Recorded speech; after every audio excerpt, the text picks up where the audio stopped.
Hi friends, എന്തൊക്കെയുണ്ട് വിശേഷം? പുതുവത്സരമാണല്ലേ. 2024 വളരെ നല്ലൊരു വർഷമായിരുന്നു. 2025 നമുക്ക് ഏറെ പ്രതീക്ഷകൾ നൽകുന്ന ഒരു വർഷം കൂടിയാണ്.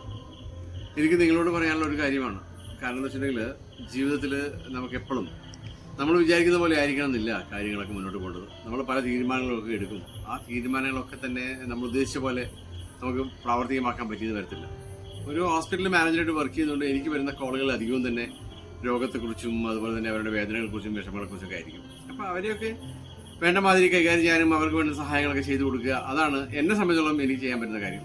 ഞാൻ എൻ്റെ ഈ കഴിഞ്ഞ 5 വർഷമായി മലബാർ ഹോസ്പിറ്റലിൽ വർക്ക് ചെയ്യുന്നതുകൊണ്ട് എനിക്ക് ഒത്തിരി പേര് ഇത്തരത്തിൽ സഹായിക്കാൻ പറ്റിയിട്ടുണ്ട്. അവർക്കൊക്കെ വേണ്ട സഹായങ്ങൾ ചെയ്തു കൊടുക്കാൻ പറ്റിയിട്ടുണ്ട്. സോ നമ്മളിൽ ഓരോരുത്തരും നമ്മൾ മനസ്സിലാക്കേണ്ട ഒരു കാര്യം, ജീവിതം എന്ന് പറഞ്ഞാൽ ഇങ്ങനെയാണ്. നമ്മുടെ കയ്യിലല്ല ഇതൊന്നും തന്നെ. എനിക്ക് നിങ്ങളോട് പറയാനുള്ള ഒരു കാര്യമേ ഉള്ളൂ, നമ്മളാണ് നമ്മുടെ ജീവിതത്തെ മുന്നോട്ട് കൊണ്ടുപോകേണ്ടത്.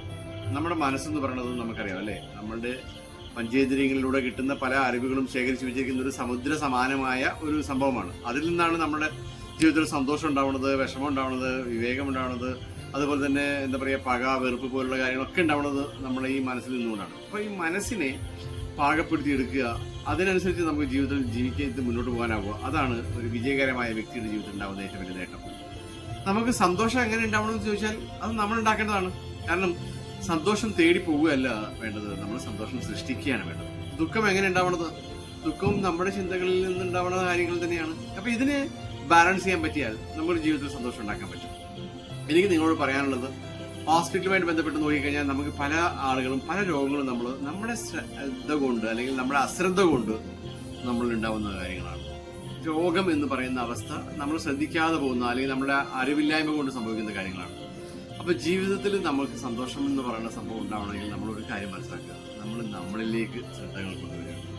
എന്നിട്ട് നമ്മൾ എന്തൊക്കെയാണ് ചെയ്യേണ്ടതെന്നുള്ള കാര്യങ്ങൾ മനസ്സിലാക്കുക. നമ്മളിപ്പോൾ ഒരു കോട്ടൺ ഷർട്ട് വാങ്ങിച്ചാൽ ആ ഷർട്ടിനെ കുറിച്ചുള്ള കംപ്ലീറ്റ് കാര്യങ്ങളും അതിന്റെ കൂടെ വരുന്ന ടാഗിനകത്ത് ഉണ്ടാവും. നമ്മളൊരു ഇലക്ട്രോണിക് പ്രോഡക്റ്റ് വാങ്ങിച്ചാൽ ആ പ്രോഡക്റ്റിനെ കുറിച്ചുള്ള കംപ്ലീറ്റ് ഡീറ്റെയിൽ അതിനകത്തുണ്ട്. എത്ര വോൾട്ടേജ് വേണം, എങ്ങനെ ചാർജ് ചെയ്യണം, അതിന്റെ കപ്പാസിറ്റി എന്തൊക്കെയാണ്. പക്ഷെ ഈ പറയുന്ന ഹ്യൂമൻ മെക്കാനിക്സിനെ കുറിച്ച് നമുക്ക് ഒരു ധാരണയില്ല. രാവിലെ കഴിക്കുന്ന ഭക്ഷണം വൈകുന്നേരം ആകുമ്പോഴത്തേക്കും ശരീരമായി മാറുന്നു അല്ലേ. നമ്മൾ ചെറിയ സൈഗോട്ടായി വളർന്ന് അത് നമ്മൾ ഈ പറയുന്ന ഒരു മനുഷ്യനായി മാറുന്നുവെങ്കിൽ അതിനകത്ത് ഭക്ഷണത്തിന്റെ കടമ വലിയ വലിയ വലിയ വലിയ ധർമ്മമാണ്. പക്ഷെ അതിനെ ആ രീതിയിൽ കൺവേർട്ട് ചെയ്യാൻ സഹായിക്കുന്ന ഈ മെക്കാനിസത്തെ കുറിച്ച് നമുക്കറിയില്ല. അപ്പൊ അതുകൊണ്ട് തന്നെ നമ്മൾ ഈ പറയുന്ന മെക്കാനിസത്തെ കുറിച്ച് അറിഞ്ഞു വേണം നമുക്ക് ജീവിതത്തിൽ മുന്നോട്ട് പോകാൻ. 2025 നിങ്ങൾക്ക് അത്തരത്തിൽ ജീവിതത്തിൽ സമ്പൽ സമൃദ്ധമായ ഐശ്വര്യങ്ങൾ ഉണ്ടാക്കണമെങ്കിൽ ആദ്യം നമ്മളെക്കുറിച്ച് മനസ്സിലാക്കണം, നമ്മുടെ ചിന്തകളെക്കുറിച്ച് മനസ്സിലാക്കണം, നമ്മൾ എന്തുകൊണ്ട് ഇങ്ങനെയാവുന്നു എന്ന കാര്യങ്ങൾ മനസ്സിലാക്കണം. ജീവിതത്തിൽ സന്തോഷം ഉണ്ടാവണമെങ്കിൽ ഒരൊറ്റ കാര്യമേ ഉള്ളൂ, നമ്മൾ കണ്ടെത്തുകയാണ് വേണ്ടത്. നമ്മുടെ ജീവിതത്തിൽ ദുഃഖം ഉണ്ടാക്കുന്നതിന്റെ പ്രധാന കാരണവും നമ്മൾ തന്നെയാണ്. അപ്പോൾ സന്തോഷം എങ്ങനെ ഉണ്ടാവുമെന്ന് വെച്ചാൽ നമ്മളുടെ ചെറിയ ചെറിയ സൗഭാഗ്യങ്ങൾ, നമുക്കുള്ള നേട്ടങ്ങൾ, അതിനെ നമ്മൾ സെലിബ്രേറ്റ് ചെയ്യുമ്പോൾ നമ്മുടെ ജീവിതത്തിൽ സന്തോഷം ഉണ്ടാവും. കണ്ണില്ലാത്തവനും കാതില്ലാത്തവനും കാലില്ലാത്തവനും സമ്പത്തില്ലാത്തവനും വീടില്ലാത്തവനും ഒക്കെ നമ്മുടെ മുന്നിലുണ്ട്. പക്ഷെ ഇതെല്ലാമുള്ള നമ്മൾ വീണ്ടും വീണ്ടും കമ്പയർ ചെയ്യാണ് പലരുമായിട്ട്. അങ്ങനെ നോക്കുമ്പോൾ നമ്മുടെ ജീവിതത്തിൽ സന്തോഷിക്കാനാവും.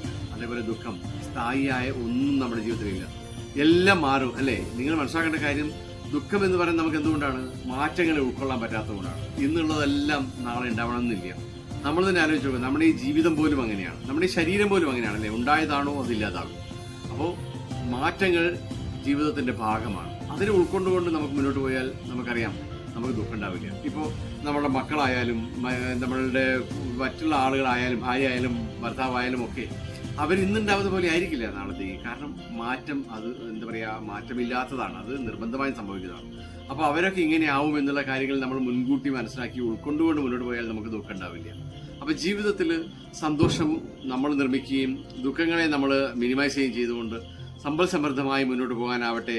അതിനുള്ള എല്ലാവിധ കാര്യങ്ങളും നിങ്ങളുടെ ജീവിതത്തിൽ ഉണ്ടാവട്ടെ എന്നാണ് എനിക്ക് നിങ്ങളോട് ആശംസിക്കാനുള്ളത്. രോഗങ്ങൾ നമുക്ക് വരും, പക്ഷേ ആ വരുന്നത് പലപ്പോഴും നമുക്ക് വേണമെങ്കിൽ മാറ്റിയെടുക്കാൻ പറ്റും. കാരണം നമ്മൾ ശ്രദ്ധിച്ചാൽ 24 മണിക്കൂറാണ് എല്ലാവർക്കും ഉണ്ടാവുക. അതിനകത്ത് 1 മണിക്കൂർ നമുക്ക് നമ്മുടെ ജീവിതത്തിന് വേണ്ടി, നമ്മൾക്ക് വേണ്ടി ഉപയോഗിക്കുകയാണെങ്കിൽ നല്ല രീതിയിൽ എക്സസൈസ് ചെയ്യുകയും നമ്മൾ കഴിക്കുന്ന കാര്യങ്ങളെക്കുറിച്ചൊക്കെ പ്രോപ്പറായിട്ടുള്ള ഒരു രീതിയിൽ മനസ്സിലാക്കുകയും മിനിമം 2.5 ലിറ്റർ വെള്ളം കുടിക്കുകയൊക്കെ ചെയ്തു കഴിഞ്ഞാൽ നമുക്ക് പല രോഗങ്ങളും ഇല്ലാതാക്കാൻ പറ്റും. അങ്ങനെ ജീവിതത്തിൽ നമുക്ക് സന്തോഷത്തോടെ മുന്നോട്ട് പോകാൻ പറ്റും. 2025 ഇനി അങ്ങോട്ട് നിങ്ങൾക്ക് എല്ലാവർക്കും ഇതുപോലെ ഐശ്വര്യസമ്പന്നമായ ഒരു ആരോഗ്യകരമായ അല്ലെങ്കിൽ എന്താ പറയുക സന്തോഷകരമായ ഒരു ജീവിതം ഉണ്ടാവട്ടെ. അതിനുവേണ്ടി ഈ 2025 നിങ്ങളെ പ്രാപ്തമാക്കട്ടെ എന്ന് ഞാൻ ആശംസിക്കുകയാണ്, അതിനുവേണ്ടി പ്രാർത്ഥിക്കുകയാണ്. എല്ലാവർക്കും എൻ്റെ happy new year. Thank you.